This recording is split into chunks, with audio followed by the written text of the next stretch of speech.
Now, fresh from the victory against Manchester United, man, I'm feeling so happy. That victory was special. But now we have to talk about more important stuff. Mason Mount and Enzo Fernandez. Enzo Fernandez is a proper Chelsea. Proper Chelsea.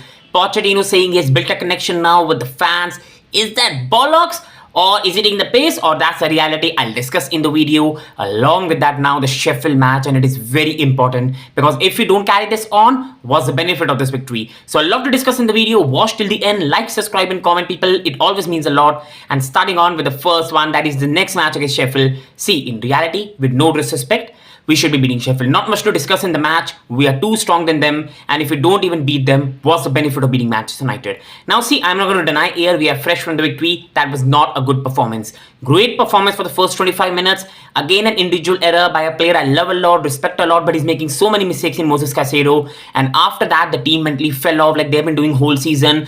2-3, and Palmer again and Noni Madueke saved us. But that was not a good performance. But victory like those can unite the fan base. Victory like those can unite the dressing room. And winning in the last minute can sometimes inspire a dressing room and get a good form. And this is slowly making Stamford Bridge a bit of a fortress because we don't lose much here. And that's good for this young team. But again, now we need to build upon this. Now the dressing room has built a bit of connection with the fans. There's a bit of happiness, confidence. And they still have a chance to finish in the top 6. It's just about maintaining consistency, beat Sheffield Everton, and this result is going to change our season.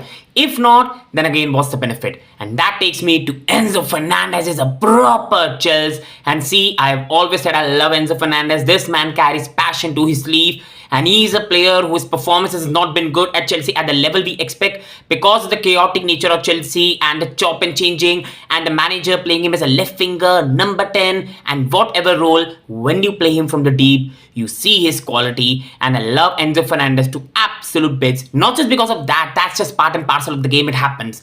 Overall, because he always gives his everything, and to be honest, as fans, when a player does this to the batch, you love it to bits. But if anyone who has followed this channel and subscribed will always know that I'm not the one who always goes over the top this, because I know there's not much loyalty in football. The players have to think about their career. The clubs always also want to think about profit, and that's the reality. For me, I will never ever have any bad thing on Mason. He won as a Champions League. I will always love him and respect him. What happened on the pitch, it happens. This is part and parcel of the game. I'm not going to put the quotes out because again, I don't know how much true they are or not. But yes, Enzo Fernandez, Mason Mount had a quarrel, and again, I will say that it started when Mason Mount on the free kick went head to head with Enzo Fernandez. So it's not just Enzo Fernandez reacting without any reason. Mason 100% would have said something into the match. So it happened. This is part and parcel of the game. But just give me my opinion on this. What really stunned me is these players played together with each other for 6 months at Chelsea. Fights happen on the pitch and then you hug it out.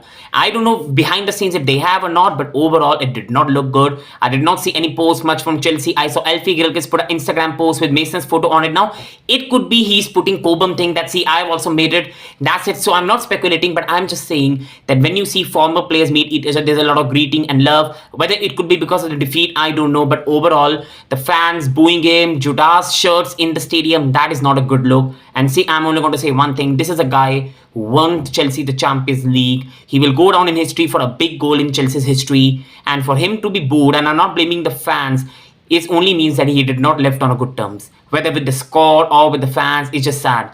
Mata always gets love when he comes back to Chelsea. Willian is always love when he comes back to Chelsea. It's so sad the way he has left Chelsea. He should have handled it better. His PR was off the charts, was not good. I'm not even saying that he was in the wrong and the club was in the right. Even club was in the wrong. But in reality, what has happened is a shame. I don't care much for Mason's departure. He's not a Lionel Messi. We got 55 million. He's a good player. Best of league at Manchester United. And I'll always thank him for his contribution at Chelsea. But it only shows that I've been always saying that you don't attach yourself excessively with the players, because for them it's about their career and for the club it's about profits. But overall, best of luck to him in Manchester United. I wish him the best and we move on. The only thing I will say is a shame that such a loved player at Chelsea fan base has left the club in these terms.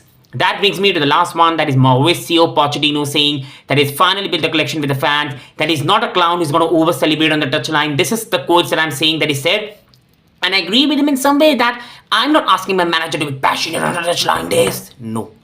Do your job well. With Pochettino, everybody on this channel knows that I've defended him to the stretch. But what he has done this season has been nothing short of a disgrace. Because see, I've always said the biggest problem is the squad we've assembled, the sporting directors. This is not a process where immediately we're going to be top 5 in the league, top 6 in the league. That is not going to happen. So if any manager comes to Chelsea, I'm minimum just expecting a top 6, top 7 finish, a good football and a pattern. With Pochettino, neither I have seen a style of play after the first 7-8 games, neither have seen proper press conferences, neither in the last some weeks I have seen proper lineups. It's been recently that he has played 2 lineups same in a row, and along with that we should not be 10th in the league. He still has a chance to rectify it. If we can finish top 6 in the league, we are 5 points behind Manchester United. Whether we win the FA Cup or not, it's a good end to the season. But Poch has never helped himself well. His press conferences have been all about excuses, coming in the pre-season and saying we should be aiming for winning every match, and then saying that it's a process. You keep on contradicting yourself. You keep on saying we did not have enough rest for the match when we have been playing mostly 1 game a week. There's still no style of play. Every time there's not understanding what we're trying to do. I loved him for the way he's protected the players. He's still a good manager, but he should have done better with this squad. That's the reality we all cannot deny. He should have done better with this Chelsea squad. But see, I will hope nothing less for a manager to be stable at Chelsea, and I will love him to change these things around and get his connection with the Chelsea fans. And the only way he's going to build connection with Chelsea fans is to get results and also be consistent in his press conferences. And hopefully this is start of that. Please like, subscribe and comment your opinion. Thank you. Wishing you the best.